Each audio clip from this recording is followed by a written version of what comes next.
The Holy Gospel of our Lord Jesus Christ according to Matthew. Glory be to thee, O Lord. After the Sabbath, as the first day of the week was dawning, Mary Magdalene and the other Mary went to see the tomb. And suddenly there was a great earthquake, for an angel of the Lord descending from heaven came and rolled back the stone and sat on it. His appearance was like lightning, and his clothing white as snow. For fear of him, the guards shook and became like dead men. But the angel said to the women, "Do not be afraid. I know that you are looking for Jesus who was crucified. He is not here, for he has been raised, as he said. Come, see the place where he lay. Then go quickly and tell his disciples, he has been raised from the dead, and indeed he is going ahead of you to Galilee. There you will see him.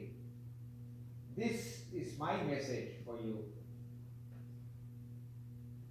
So they left the tomb quickly with fear and great joy and ran to tell his disciples. Suddenly Jesus met them and said, "Greetings." And they came to him, took hold of his feet, and worshipped him. Then Jesus said to them, "Do not be afraid. Go and tell my brothers to go to Galilee. There they will see me." The Gospel of the Lord. Praise be to thee, Lord Christ.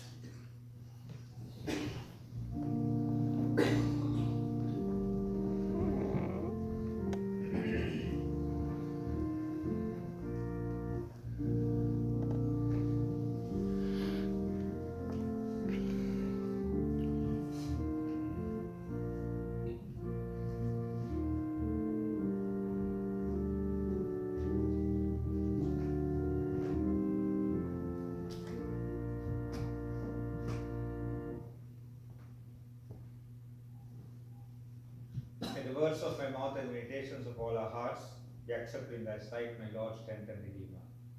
Amen. You may be seated. A blessed Easter to you all. Easter, my dear friends, is the greatest of all Christian feasts. Unfortunately, Christmas is not. This happy season of Eastertide lasts 50 days, from Easter Day until the feast of Pentecost. St. Gregory of Nazianzus said that Easter was like the sun among the stars of other festivals.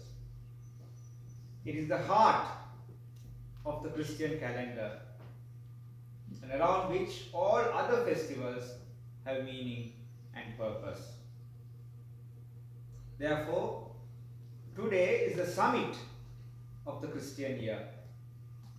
The fact that Christ is risen shows that God will never leave us,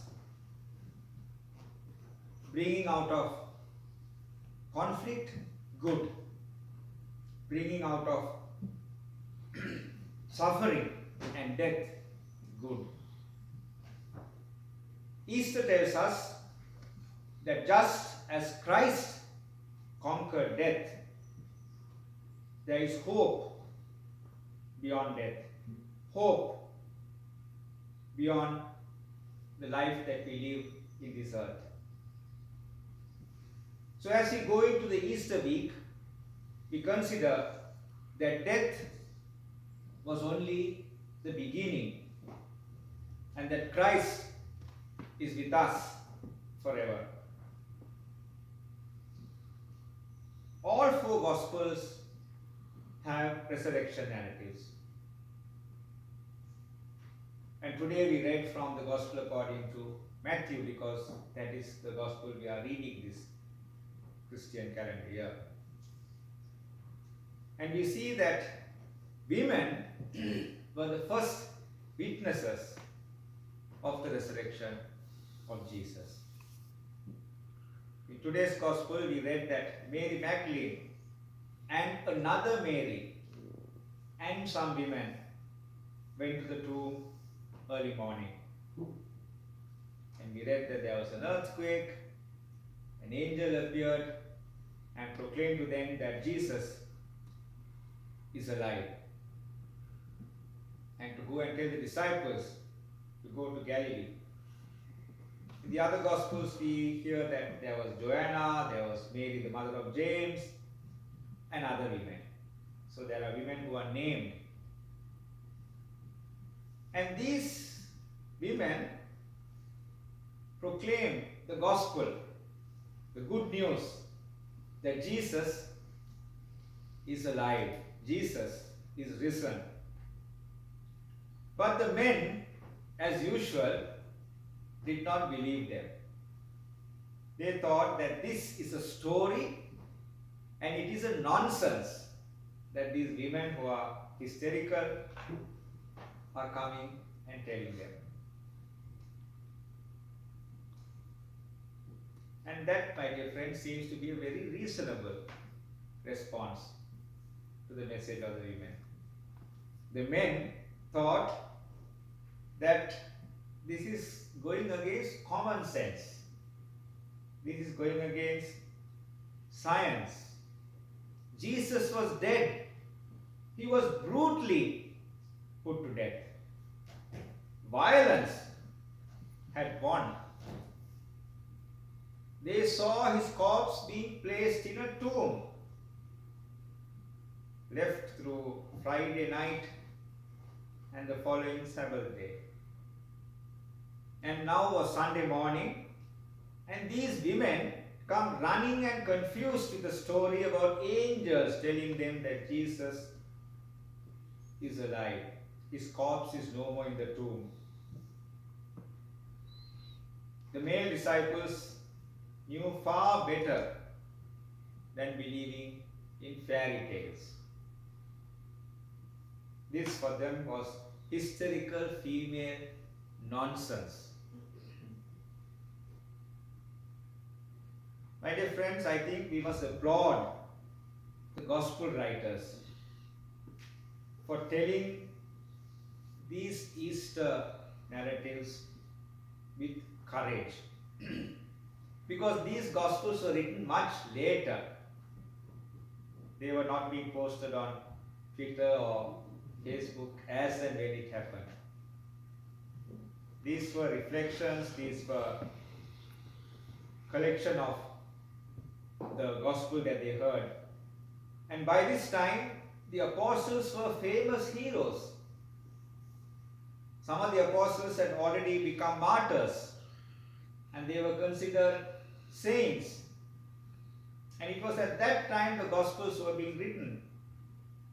These glorious men were first unbelievers. They had treated the reports of resurrection as nonsense. But now we know that the women were right. The apostles were wrong. Common sense was wrong. Being realistic was wrong. Jesus is alive. My dear friends, let us allow the women of the gospel to lead us by hand, so that with them we may glimpse the first rays of the dawn of God's life rising in the darkness of our world. This, my dear friends, was a tweet that Pope Francis tweeted last year. I haven't still seen what he has tweeted this year. Let me quote him again. Let us allow the women of the gospel to lead us by hand, so that with them we may glimpse the first rays of the dawn of God's life rising in the darkness of our world. The world that we live in is a very rationalistic world. It's very skeptical. it's very cynical about faith and religion. And our Easter faith may always look stupid in the eyes of this world. It still defies logic. But with one voice, the witnesses in the Gospels tell us Christ is risen. The crucified one is the risen one. And the challenge for us today is, in this modern scientific world, how do we make resurrection real for us? How do we experience the Easter joy in our lives with all that is going around us? If we turn on the news, there's conflict in the Middle East. There's war in Ukraine. There's gun violence that is making us so uncertain about life. There are tornado warnings almost once a week. Earthquakes killing thousands of people. Changing weather patterns is causing havoc in many countries. There's economic chaos in many parts of the world. And the list will go on. How do we make Easter real in these contexts? There's a legend about the touchstone, and I think it's a great story to recall this Easter Sunday morning. And according to this ancient legend, if you could find the touchstone on the coast of the Black Sea and hold it in your hand, everything you touched would turn to gold. And you could recognize the touchstone by its warmth. The other stones would feel cold. But when you picked up the touchstone, it would turn warm in your hand. So there is this story about a man who sold everything he had and went to the coast of the Black Sea in search of the touchstone. He began immediately to walk along the shoreline, picking up one stone after the other. He was consumed with his dream. He wanted desperately to find this miraculous stone. However, after several days had passed, he suddenly realized that he was picking up the same stones again and again. So he devised a plan. He will pick up a stone. If it is cold, he will throw it into the sea. This he did for weeks. Then one morning, he went out to continue his search for the touchstone. He picked up a stone. It was cold. He threw it into the sea. He picked up another stone. Cold. He threw it into the sea. Picked up another stone. It turned warm in his hand. And before he realized what he was doing, he threw it into the sea. My dear friends, that is a good parable for Easter, isn't it? Because that can so easily happen to us. We are looking for the Easter miracle in our lives. We can come upon a miraculous moment like Easter, and we can feel it turn warm in our hands and in our hearts. But then we are so dulled by routine. Before we realize what we are doing, we throw it away, absent-mindedly, mechanically, casually. We toss the Easter miracle aside. The challenge, my dear friends, is how do we recapture the amazement of the Easter story in our lives today? Has it become for us an idle tale that is so difficult to believe? Where are we in the Easter story? How do we become the messengers that startle with the truth that you will find the living among the dead? Where you and I can say, He is not there, He is risen. Where are we in the Easter story? Mary arose early in the morning to go to the tomb of Jesus.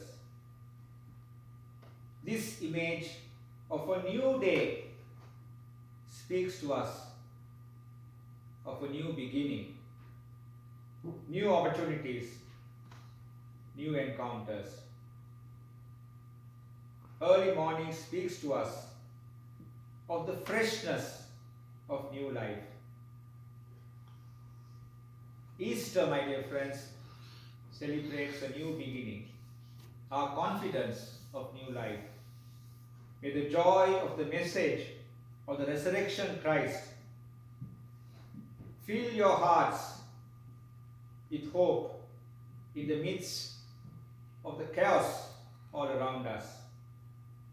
As we celebrate the mystery of the resurrection, may we remember the miracle of new beginnings at the dawn of each day. Wishing you all a blessed Easter season.